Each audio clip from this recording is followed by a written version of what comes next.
Good evening, YouTube friends.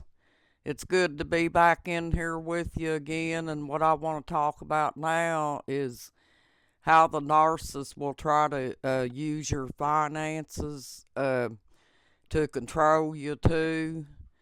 The narcissist will be able to go out and spend money anytime they want to on whatever they want, but they won't allow you to do that every time you go in a store or something like that to buy something. They will check your receipt to see how much you spent, and they'll try to withhold the bank statements and things like that from you, because a lot of times the narcissist will take the money and spend it all he wants to on whatever he wants to, and he may be trying to hide it from you and not let you know anything about it, folks.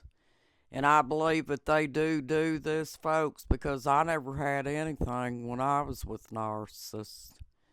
I mean, I never even hardly ever got a gift from one of them or anything like that. And I was thinking about that today after I talked to you all. I never got to go shopping or anything with any of them. Because one of the narcissists that I was with, I worked at a place called Speedway. Usually I would have to bring the money in and hand the check to him, because he said that I had to help him split the bills, which wasn't no problem on that part. Because I've always tried to be kind of independent on paying my own way and stuff, but he'd take my whole check, and I would barely have enough money to do myself from one time to the next. And what they do, folks, is if they decide that they want to let you have something, they'll give you a little allowance once in a while, but everything will be controlled by the narcissist. You won't have you won't have the money that you want, like to go out and buy a nice dress or a nice pair of shoes or anything like that, because the narcissist uses money to control you and wants to know where you're at all the time, and they want to keep track of you, so they do control the money situation. And a lot of times the narcissist doesn't want you to have anything nice to wear unless they're the ones that dictates to you what they want you to wear as well. So yeah, most of the time when you go out and buy yourself something new, if he doesn't approve of it, then you catch flack from the narcissist. But I've never been able to spend money like that, folks, when I was with narcissists. I've hardly ever got anything from them. And that's how they use money and material stuff to control you with. And also, narcissists are also afraid that if you have money stashed somewhere, that you would probably wind up getting away from them, and that they don't want that, folks. So they use that part too. Like if you got a joint banking account with them and stuff, they'll spend your money and sit on theirs until they see something nice that they want. Then they'll go out and spend it on themselves. Um, but most of the time, leaving you empty handed, you won't have anything.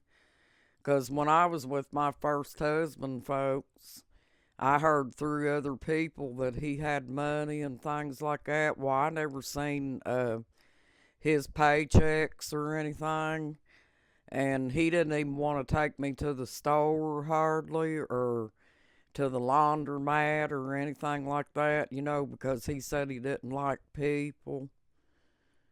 And most of the other ones were like that as well, folks. But they wanted me, when I was with that one in Lebanon, Kentucky, he kept losing jobs when he would get them, folks. And before I left him, he was out of a job and wasn't planning on trying to get another job, because he kept losing them.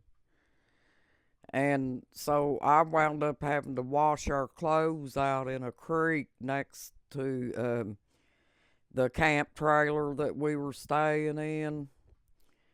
And it was hard, folks, because I'd go out in the winter time and wade in the snow and take a pan or something like that, and uh, wash the clothes out by hand, and then I would take them and hang them up.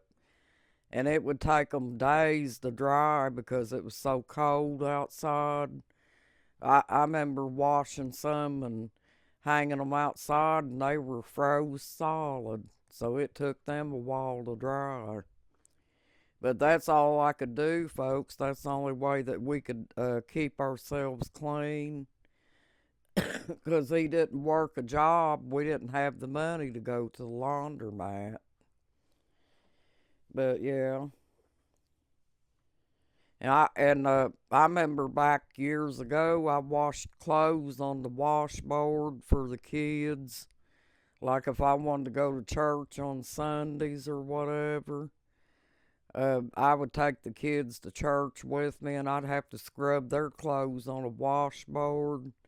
And we didn't have water in the house, so I had to draw it up out of the well and bring the water into the house and heat it up and make it hot enough to get the clothes clean. And I just put them in the sink, and put soap in them and scrub them with the washboard and hang them up. And the kids' clothes would be dried the next day for church. And that's how I did it. I just did it by a little outfit at a time, folks. And then when David was a little baby and we lived down at it was a place called McKnight's Place. I didn't get to go to the laundromat then either, and didn't have the money for it. But I had this old washer. It was a wringer washer, and I would draw water up out of the well and fill that washer up and wash my clothes like that. And that's how I washed clothes. But yeah, it was pretty rough, folks. I had to rough it quite a bit with them narcissists. Because they didn't, it wasn't like they would sit there and hand me money. I didn't even get an allowance from them. I mean, I was lucky if I got to go to the grocery store and buy groceries with it. But he knew that he had to let me go shopping for groceries because we had the kids. So he didn't like to go, but sometimes he would let me do that. But not the laundromat, folks. I'm talking about the kids' daddy. And he never, ever hardly bought me gifts or give me any kind of money whatsoever. Never let me see his checks. I never knew how much money he made, folks. He never shared that with me. That's even when we lived up up on a hill, uh, in this little old. It was a real old little house, and it had a wood stove in it. We didn't have to pay for heat or anything like that because we burnt wood. And a lot of times to take a bath, I would take a big bucket and set it up on top of the wood stove and, heat the water. And we'd, those big tubs like this, they sit down on the floor. They're about this big around. Well, that's what we took baths in, and I'd heat the water up good enough to fill it up so far, and then I'd take water out of the well and dump the rest in it to make it comfortable. And that's how we took baths, folks. But yeah, I know what it was to rough it, folks. It was like living off the grid, so to speak. But that's because I didn't have money, folks. I was dirt poor when I was with narcissists. They controlled the money and everything, so I didn't have nothing. I didn't have a phone or anything like that. I didn't even have a phone until I come to E-Town and got myself a job. And what I done was is I bought me a phone, you know, one that took the cards. They was like you bought the minutes on the cards. And for 2 years, I paid for my phone minutes on a card because I couldn't afford to go to the, phone company and pay for the minutes like that. So I just, whatever I could afford at the time, I would have to go get that. And that's how I had a phone. But at least, folks, when I got away from the narcissist, I had a phone and I had a car. So those were things that I never had before, and I was really proud of myself because I got myself out of that situation and finally was able to treat myself to something that I never had before. And, I just felt good about that. But I'm sure that there's other women out here that's in narcissistic abuse that they're probably being controlled right tonight by their partner. And that's why a lot of women or men, either one's scared to leave an abusive relationship because when it comes to money or whatever, folks, it can get really dangerous to the point of where it could maybe cost you your life or something like that, folks. So don't argue over money or anything like that with the narcissist and put yourself in any danger. But, however, if you are the type that you have got, let's see, if he does give you a little bit of money here and there, even if it's just a little bit at a time or whatever, take that money and stash it, folks. Save it up. Get yourself prepared to make you some safety plans and break free from it, folks.